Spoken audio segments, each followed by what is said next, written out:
Friends, welcome to my YouTube channel. ये रिश्ता क्या कहलाता है अपकमिंग एपिसोड के अपडेट आपके लिए लेकर आई हूँ। वीडियो शुरू करने से पहले मेरी आप लोगों से एक छोटी सी रिक्वेस्ट है, प्लीज वीडियो को हाइप कर देना है, चैनल को सब्सक्राइब कर देना। Thank you.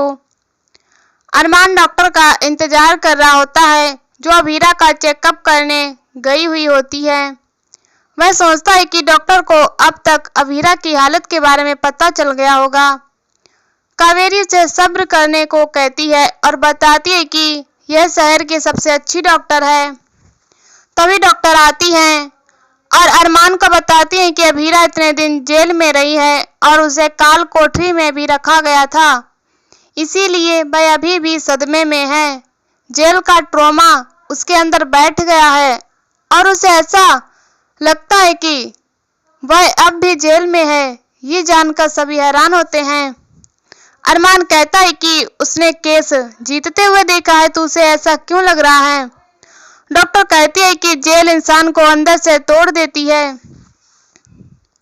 Abhira, rakhi jail में सारी उम्मीदें टूट गई थीं, इसीलिए अब बाहर आने के बाद भी वह जेल के अंधेरे से बाहर नहीं निकल पा रही हैं। अरमान चिंतित होकर पूछता है कि वह उसके लिए क्या कर सकता है। डॉक्टर कहती है कि अभीरा को दवाइयों के साथ बहुत सारा प्यार और ध्यान रखने की जरूरत है। वह सभी से अनुरोध करती है कि अभीरा को धैर्य के साथ संभालें और उसे रोजाना मायरा से मिलवाएं। गीतांजलि परेशान होती है। डॉक्टर चली जाती है। विद्या तय करती है कि वह अभीरा के लिए खुद खाना बनाएगी। अरमान को मायरा की चिंता होती है और वह उसे संभालने के लिए चला जाता है। इसके बाद मायरा अभीरा को बहुत मिस करती है। अरमान उसके पास आता है। मायरा अरमान से पूछती है कि क्या डॉक्टर ने मम्मा को दवा दे दी है, क्या अब मैं उनसे मिल सकती हूँ। अरमान प्यार से उसे समझाता है कि अभीरा को यह स्वीकार करने में समय लग रहा है कि वह जेल से घर आ गई है, इसीलिए हमें उसे वक्त देना होगा। अभीरा ने हमेशा हमारा ध्यान रखा है, लेकिन अब हमें उसका ध्यान रखना होगा। मायरा कहती है कि मैं अब उनकी सारी बात मानूंगी। वह मासूमियत से पूछती है कि क्या मैं उनके पास जाकर बैठ सकती हूँ, मैं उन्हें परेशान नहीं करूंगी। अरमान मायरा को गले लगा लेता है।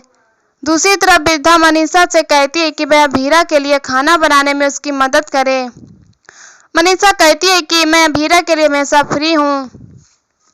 तभी तान्या गुस्से में आती है और पोदार परिवार पर भड़क उठती है। वह ताना मारती है कि अभीरा जेल से बाहर आ गई है, क्या यह काफी नहीं है। आप सब घर के बाहर अभीरा का पुतला लगा दीजिए और उस लिख दिए कि अभीरा महान है। काजल कहती है कि तुम अब भी नाराज क्यों हो, अब तो साबित हो गया कि अंशुमन की मौत सिर्फ हादसा थी। तान्या कहती है कि मेरे भाई का दिल टूटना कोई हादसा नहीं था, आपकी अभीरा ने मेरे भाई का जानबूझकर दिल तोड़ा था। मनीषा उससे पूछती है कि क्या वह अब भी मानती है कि अभीरा अंशुमन की मौत की जिम्मेदार है। तान्या कहती है कि मैं ये नहीं भूल सकती कि मेरे भाई की जान अभीरा ने ली है। सभी हैरान होते हैं। मनीषा कह रही है कि अदालत में अभीरा की बेगुनाही साबित हो गई है। तान्या कहती है कि अभीरा ने अंशुमन की कॉफी में जानबूझकर कुछ नहीं मिलाया, लेकिन वह पूरी तरह बेगुनाह नहीं है। वह कहती है कि अभीरा ने अंशुमन को प्यार के जाल में फंसाया और लास्ट मिनट पर शादी तोड़ दी। इसी बीच अभीर तान्या पर गुस्सा करता है और साफ कहता है कि तुम अपने भाई की मौत का गुस्सा मेरी बहन पर नहीं निकाल सकती। तान्या कहती है कि अगर उसने मेरे भाई से शादी कर ली होती तो वह कैफे में नहीं जाते और उनकी मौत नहीं होती। तभी कावेरी तान्या पर गुस्सा करती है और कहती है कि यह घर अभीरा का है और छोटी बहू के मुंह से इतनी बड़ी बातें अच्छी नहीं लगती। तान्या पलट कर कहती कि मैं इस घर की बहू हूँ, लेकिन अभीरा का पोदार परिवार से कोई रिश्ता नहीं है, फिर भी वह यहाँ क्यों रह रही है। अरमान तान्या से कहता है कि वह अभीरा के खिलाफ जहर उगलना बंद करे। वह तान्या को जाने के लिए कहता, लेकिन तान्या उसे उल्टा जवाब देती है कि आप पराई औरत के लिए इतना टेंशन क्यों ले रहे हो। अरमान हैरान होता है। तान्या कहती है कि आपकी शादी गीतांजलि से हो चुकी है और अभीरा आपके लिए पराई है।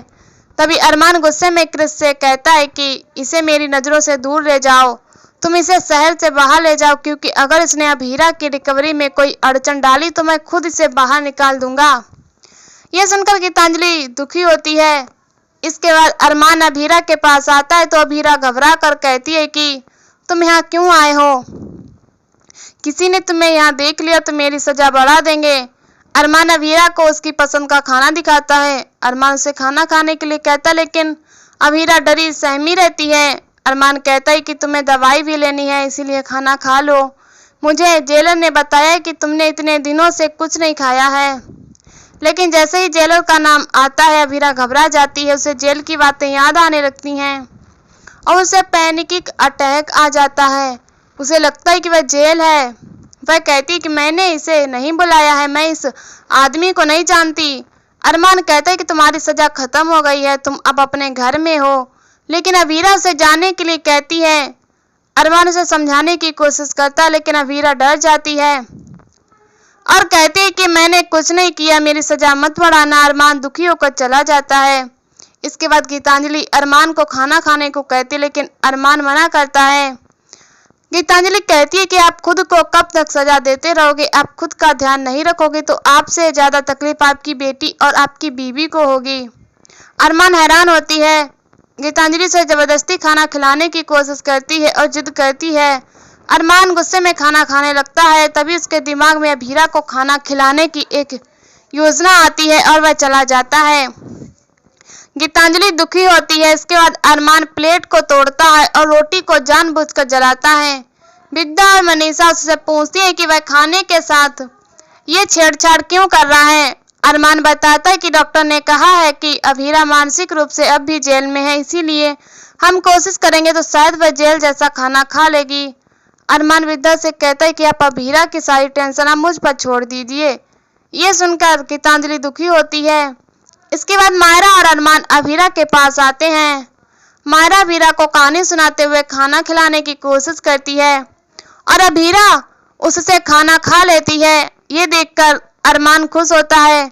मायरा अरमान को भी खाना खिलाती है और कहती है कि मुझे पता है कि आपने भी कुछ नहीं खाया है। अरमान कहता है कि मैं बाद में खा लूंगा। मायरा कहती है कि खाने में भी हमारे परिवार का नियम समान रहेगा। मायरा अभीरा को खाना खिलाती है। अरमान मायरा को खाना खिलाता है। गीतांजलि उन्हें देखती है तो गीतांजलि के चेहरे पर उदासी छा जाती है। दूसरी तरफ सभी अभीरा के लिए परेशान होते हैं और कावेरी से कहते हैं कि वह अभीरा से बात करे, लेकिन कावेरी साफ मना कर देती है और कहती है कि अभीरा अपने परिवार के साथ है, इसीलिए उसे हमारी जरूरत नहीं है। तभी गीतांजलि वहां आती है तो सब असहज हो जाते हैं। गीतांजलि सबको बताती है कि आखिरकार अरमान और अभीरा ने साथ में खाना खा लिया है। इसी बीच कियारा सबको कहती है कि अब आप सब भी खाना खा लीजिए। मनीषा भड़क जाती है और कियारा को फटकारते हुए कहती है कि तुम तो वही हो जो अपने परिवार का भरोसा तोड़ती है, तुम्हें हमारी चिंता क्यों हो रही है? कियारा कहती है कि मुझसे गलती हो गई थी, लेकिन मनीषा कहती है कि ये गलती नहीं है, तुमने जानबूझकर हमसे सच छुपाया है। इसे गलती नहीं, इसे धोखा कहते हैं। कियारा दुखी होकर कहती है कि आप मुझे डांट रहे हो लेकिन मुझसे दूर मत जाओ। मनीषा कहती है कि मैं नहीं, तुम हमसे दूर जाने वाली हो। कियारा हैरान रह जाती है। दूसरी तरफ अभीरा के कमरे की खिड़की खुलती है तो अभीरा चांद को देखती है और उसे मायरा की बात याद आती है। उसे मायरा के साथ बिताए पल याद आते हैं। इसी बीच अभीरा को जेल के डरावने पल याद आते हैं। उसे जेल की बातें सताती हैं और वह बिस्तर छोड़कर जमीन पर सो जाती है। इसी के साथ एपिसोड खत्म हो जाता है। अगले एपिसोड में देखने को मिलेगा कि अरमान अभीरा और मायरा को सुलाता है।